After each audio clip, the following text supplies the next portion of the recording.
Hello friends, welcome back to our channel R learning classes. आज हम पढ़ने वाले हैं आईपीसी का चैप्टर 11। इसके बाद हम लोग क्या कहते हैं चैप्टर 12 और 13 भी खत्म करने की कोशिश करेंगे, लेकिन फिलहाल हम लोग देखते हैं चैप्टर 11। चैप्टर 11 जो आईपीसी का है वो किससे रिलेटेड है? वो रिलेटेड है मिथ्या साक्ष्य तथा लोक न्याय के विरुद्ध अपराध से। ठीक है, तो ये तो आपको पता है। अब देखिए, अभी तक जो हमने सारे चैप्टर पढ़े उसमें क्या था, हमें काफी हद तक इंपॉर्टेंट धाराएं थी, तो हम लोग सारी पढ़ रहे थे लगभग। लेकिन अब जो है, अब वो मतलब काफी छोड़ के गैप में, जैसे 191, 192, 193, उसके बाद 216 आ गई। ठीक है, 228 आ गई, 229 आ गई। ठीक, तो अब हम लोग धारा के हिसाब से पढ़ेंगे, ना कि चैप्टर इंडिविजुअल एक वीडियो में एक चैप्टर, ऐसा नहीं होगा। ठीक है, अब हम लोग जितनी ज्यादा धाराएं होंगी वो मतलब इंपॉर्टेंट वो फिनिश करेंगे। ठीक है, तो चलिए देखते हैं चैप्टर 11। तो ये कहां से कहां तक है? धारा 191 से 229 तक। ठीक है, 191 से 229 तक। धारा 191, 192, 193 किससे रिलेटेड है? मिथ्या साक्ष्य से। ये याद रखिएगा, मिथ्या साक्ष्य से रिलेटेड है। ठीक, यहाँ लिखा है मिथ्या साक्ष्य की परिभाषा है ये।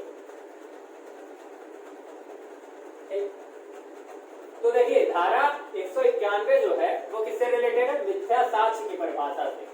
ठीक है, 192 जो है वो क्या है? मिथ्या साक्ष्य को गढ़ना, क्रिएट करना।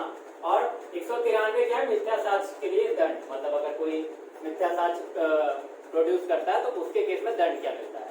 तो मिथ्या साक्ष्य का मतलब आपको पता ही होगा कि ऐसा स्टेटमेंट या फिर जो गलत है जानते हुए उसको मतलब स्टेटमेंट बोलना या लिखना या शपथ लेना झूठी, उसको हम क्या कहते हैं? मिथ्या साक्ष्य बोलते हैं। ठीक है, कोई व्यक्ति जानते हुए अगर ऐसा करता है तो ऐसी कोई चीज जो झूठ है, बात, कथन, शपथ कुछ भी हो सकता है। ठीक, उसके बाद 192 में बताया गया मिथ्या साक्ष्य गणना। जैसे कि गणना का मतलब उसको हम क्रिएट कर रहे हैं। अब हम क्रिएट किसी भी तरीके से कर सकते हैं, एविडेंस एज पुस्तक, जैसे कि लोग सुसाइड लेटर दूसरा क्रिएट कर देते हैं, मतलब किसी ने सुसाइड किया, मतलब किसी का मर्डर किया और उसको सुसाइड के लिए दिखाने के लिए क्या करते हैं, उसको दूसरा लेटर क्रिएट करते हैं। ठीक है, तो पुस्तक हो गया, अभिलेख हो गया, ई अभिलेख मतलब इलेक्ट्रॉनिक जितना होगा वो हमारा ई अभिलेख होगा। ठीक, जैसे पेन ड्राइव वगैरह।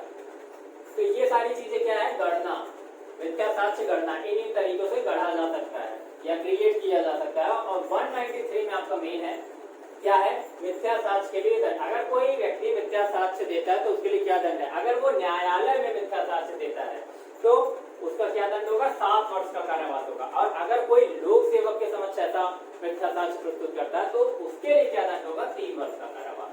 ठीक है, न्यायालय के अंदर 7 वर्ष का कारावास और लोक सेवक के अगेंस्ट मिथ्या साक्ष्य देने पे क्या होगा? मतलब अगेंस्ट का मतलब लोक सेवक के सामने आए, जैसे लोक सेवक ने कुछ पूछा और उसमें मिथ्या साक्ष्य दे रहे हैं। ठीक है, ऐसा जैसे लोन में आप जो है क्या कहते हैं? फर्जी डॉक्यूमेंट लगा देते हैं, जैसे लोन पास कराने के लिए फर्जी डॉक्यूमेंट लगाते हैं, तो उन सब चीजों में क्या होता है? 3 वर्ष का कारावास टाइप हो सकता है। ठीक है, उसके बाद सीधे हम लोग आ जाते हैं धारा 216 पे, 216A।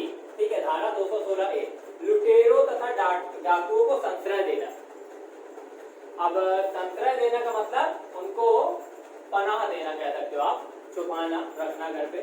ठीक है, लुटेरों तथा डाकुओं को संश्रय देना। अब संश्रय देना का में ये है कि आप उन्हें घर पे रख रहे हैं, इसमें वो चीज काउंट नहीं होगी कि आपके ऊपर कोई मजबूरी थी, मान लीजिए उन्होंने आपको डरा धमका के आपके घर पे रोक दिया, तो वो अपराध नहीं होगा। वो क्या था कि आप मजबूर थे। ठीक है, यहाँ पे मतलब आप जानते हुए, इस केस में पति पत्नी को संश्रय दे रही है या पति पत्नी को संश्रय दे रहा है या पत्नी पति को संश्रय दे रही है, तो उसको हम नहीं मानेंगे।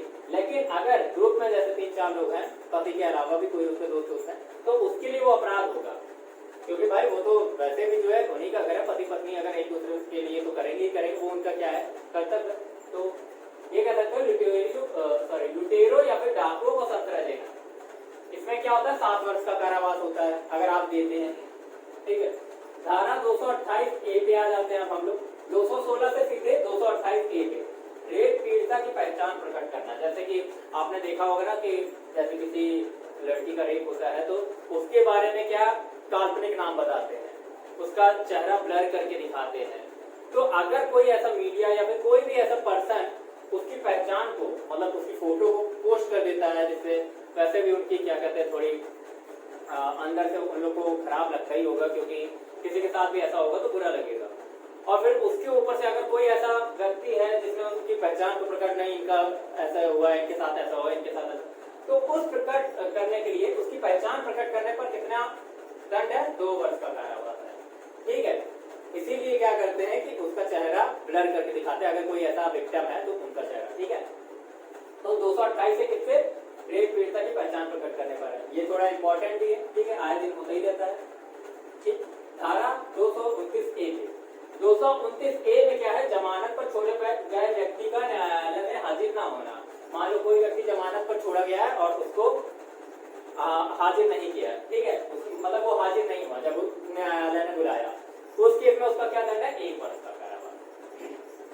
अभी आपको एक केस पता ही होगा, हमारे प्रोड्यूसर से रिलेटेड, वो बेल पर बाहर है, कल को उनको बुलाया जाए, वो ना आए, तो उस केस में क्या होगा? ये वाला लगेगा। ठीक है, तो 229 इसके आगे हम लोग आगे के 2 चैप्टर्स पढ़ते हैं जल्दी जल्दी। ठीक है, तो अब चलिए हम लोग चैप्टर 12 और चैप्टर 13 साथ में पढ़ते हैं। चैप्टर 12 है हमारा सिक्कों तथा स्टाम्पों से संबंधित। ठीक है, स्टाम्प आपको पता ही है क्या होते हैं, सिक्के भी आपको पता ही होंगे कि क्या होते हैं। ठीक है, ये धारा कहाँ से लेके है? धारा 230 से 263 तक, मतलब 230 से लेके 263 तक चैप्टर 12 है हमारा।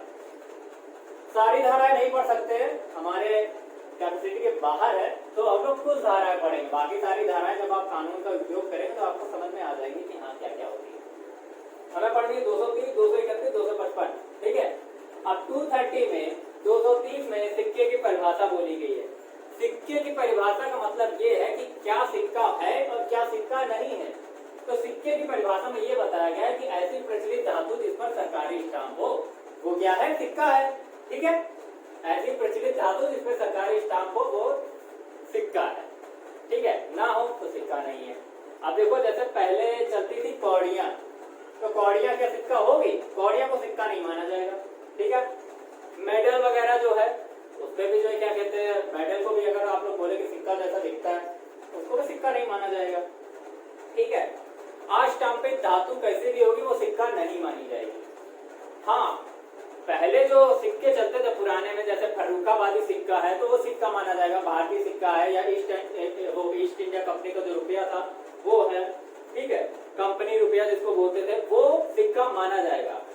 ठीक, लेकिन अस्टाम्पित धातु और कौड़ियां वगैरह सिक्का नहीं माना जाएगा। आपने थंबनेल में देख भी लिया होगा, फर्रुखाबादी सिक्का और उसमें स्टाम्प वो बना है, कौड़ियां बनेंगी। ठीक है, तो वे सारे सिक्के माने जाएंगे। अब उसके बाद ये तो सिक्के की परिभाषा हो गई। अब सिक्के को नकली बनाना या फिर कूटकरण करना, ठीक है, नकली सिक्का बनाना, जैसे उसके लिए आपका 231 में दंड दिया गया है कितना? 7 वर्ष का कारावास। ठीक है, अब 255 धारा में क्या बताया गया? सरकारी स्टाम्प का कूटकरण, यानी कूटकरण से मतलब है नकली बनाना। ठीक है, हाँ, तो सरकारी स्टाम्प को नकली बनाना या फिर नकली स्टाम्प बनाने के लिए आपको कितना दंड है? 10 वर्ष का कारावास। कभी भी कारावास पूछा जाए तो ये मान के चलिएगा ज्यादातर केसेस में आपका क्या 10 वर्ष के अंदर ही सारे कारावास हो जाते हैं। बहुत रेयर केसेस में ऐसा होता है कि 10 वर्ष का कारावास हो, या फिर आप सीधे आजीवन कारावास और मृत्यु मिलती है फिर उसके बाद। ठीक है, तो ये थोड़ा अपना मतलब सोच के चलिएगा कि अगर ऑप्शन में आपका 20 वर्ष का कारावास दिया तो वो नहीं। ठीक है, सीधे से मना कर दीजिएगा। अब देखिए, इसमें 3 धारा की वो हमने पढ़ ली। अब हम चैप्टर 13 की ओर देखते हैं। चैप्टर 13 है 264, 265, 266, 267, 4 धारा इसमें आती हैं, जिसमें से हमें पढ़नी भी सिर्फ 3 है।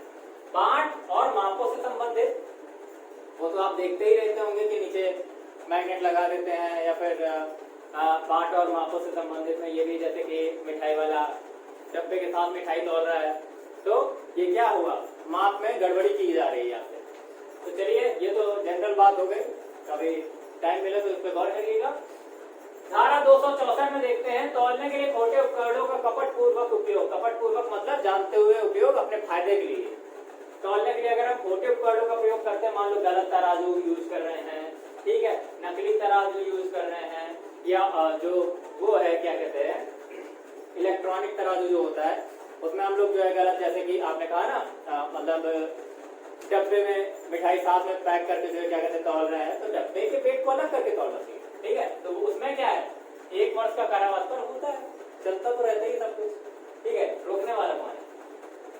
तो इस तरीके से चीजें होती है। और धारा 265 में क्या बताया, खोटे बांट या माप का कपटपूर्वक उपयोग, खोटे बांट या माप का कपटपूर्वक, नकली बांट या माप, दंड कितना, 1 वर्ष का। ऐसा करने पर, नकली बांट या फिर माप का उपयोग करने पर कितना दंड है, 1 वर्ष का। और अगर खोटे बांट या माप बनाया जाता है, कोई बनाता है, तो उसमें भी 1 वर्ष का ही उपयोग है, सॉरी 1 वर्ष का ही दंड है, मतलब 1 वर्ष का कारावास है। दंड का मतलब 1 वर्ष का कारावास है। तो ये किसमें, 265 में खोटे बांट या माप का कपटपूर्वक उपयोग, और 267 में खोटे बांट या माप बनाना, ठीक है।